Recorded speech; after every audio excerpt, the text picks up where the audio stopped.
नमस्कार, आप देख रहे हैं जनता जनार्दन न्यूज 24/7। आइए नजर डालते हैं आज की खास खबर पर।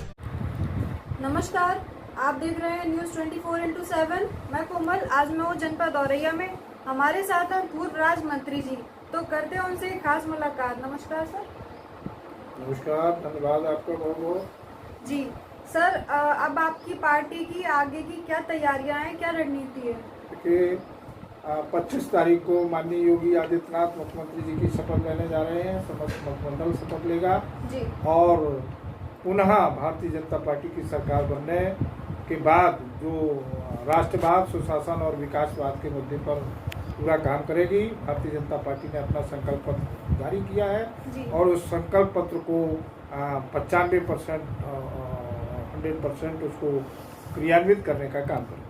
जी सर, 2022 तक किसानों की आय दोगुनी करने का वादा किया था, तो वो अभी तक हुआ नहीं है, तो इसके बारे में क्या कहना चाहेंगे आप? नहीं, देखिए, मैं समझता हूं कि 2017 से 22 तक का कार्यकाल किसानों की आमदनी को दोगुना करने का था और उसमें किसानों की आमदनी दोगुना करने के सारे साधन धरातल पर लाए गए हैं और किसानों की आमदनी दुगनी हुई भी है। जी। आप देखिए, मैं राज्य मंत्री होने के नाते 2017 से 22 रहा, तो पश्चिमांचल में मैंने जब भ्रमण किया तो आप ताज्जुब करेंगे। उसमें देखेंगे कि माननीय मुख्यमंत्री योगी आदित्यनाथ के गन्ना के इलाके में सर्वाधिक के 1,47,000 करोड़ रुपए का सर्वाधिक गन्ने का भुगतान किसानों को करने का काम किया है। दूसरा, ऑर्गेनिक खेती पर बल देने का काम किया है, जिससे कम लागत में किसान की आमदनी दुगनी होगी।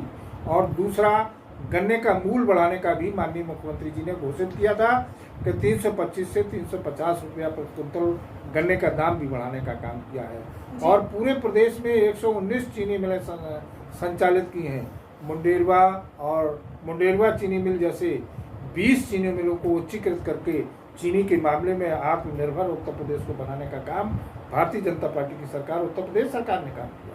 जी सर, हम आपसे ये जानना चाहते हैं, जो युवा जो बेरोजगारी को लेकर परेशान थे, बोल रहे थे कि बहुत ज्यादा बेरोजगारी बढ़ गई है भाजपा सरकार में, तो इस टॉपिक पर क्या गौर किया आपने? मतलब क्या है? देखिए, विपक्षी राजनीतिक दल इस प्रकार से भ्रमित करने का काम करते हैं। जी। उत्तर प्रदेश सरकार ने अभ्युदय योजना के अंतर्गत जी।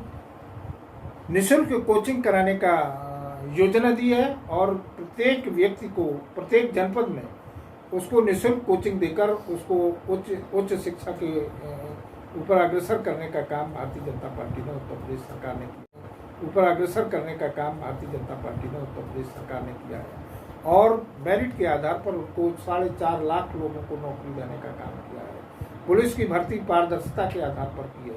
शिक्षकों की भर्ती पारदर्शिता के आधार पर की है। इस प्रकार से उनको रोजगार देने का काम किया है और भारतीय जनता पार्टी का लक्ष्य रोजगार देने का तो है ही, लेकिन जो हमारा छात्र पढ़ लिख के आ रहा है उसको नौकरी करने के बजाय वो नौकरी देने का काम करे, इस प्रकार का लक्ष्य। जी सर, अभी कोविड के टाइम पर कुछ 10th और 12th बच्चों को प्रमोट किया गया था और मतलब जैसे 85%, 90% एबव भी आया बच्चों का, तो सर इस बारे में क्या कहना आपका? इससे कहीं ना कहीं स्टडी पे इफेक्ट पड़ा है?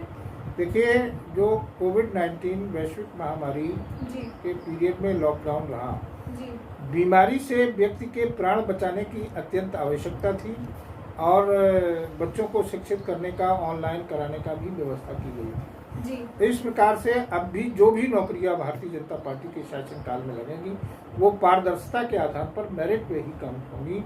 एग्जाम देके जिन विभागों में जो वैकेंसियां हैं उनसे सारी रिपोर्ट मांग के अधीनस्थ चयन सेवा आयोग को भेज दी गई है और वहाँ अधीनस्थ चयन सेवा आयोग की प्रक्रिया के अधीन जो मेरिट पे आएगा उसको नौकरी मिलेगी। जी सर, एक बार फिर से भारतीय जनता पार्टी को जनता ने दोबारा से चुना है, तो ऐसे किन किन विकास के कार्यों को लेकर उन्होंने चुना है? क्या क्या ऐसे रीजन रहे हैं? अरे भाई, देखिए, ये भी तो आप सब लोगों, पूरी जनता को ये सारी चीजें पता है। राष्ट्रवाद का मुद्दा कितना मजबूत हुआ है। जम्मू कश्मीर 1947 से आजाद नहीं था। आर्टिकल 370 को हटाना, राम मंदिर की समस्या का निराकरण करना साधारण तरीके से, ये उच्च राजनीतिक जो राजनीतिक इच्छा शक्ति जो थी वो माननीय नरेंद्र मोदी और माननीय योगी आदित्यनाथ की राजनीतिक दृढ़ इच्छा शक्ति का परिणाम है कि जो जम्मू कश्मीर को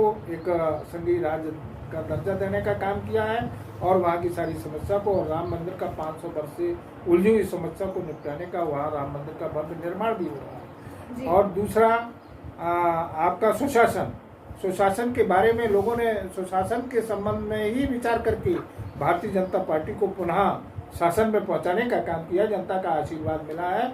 जनता भयमुक्त समाज चाहती है। अपराधियों का निराकरण हो, भूमाफियाओं का निराकरण हो।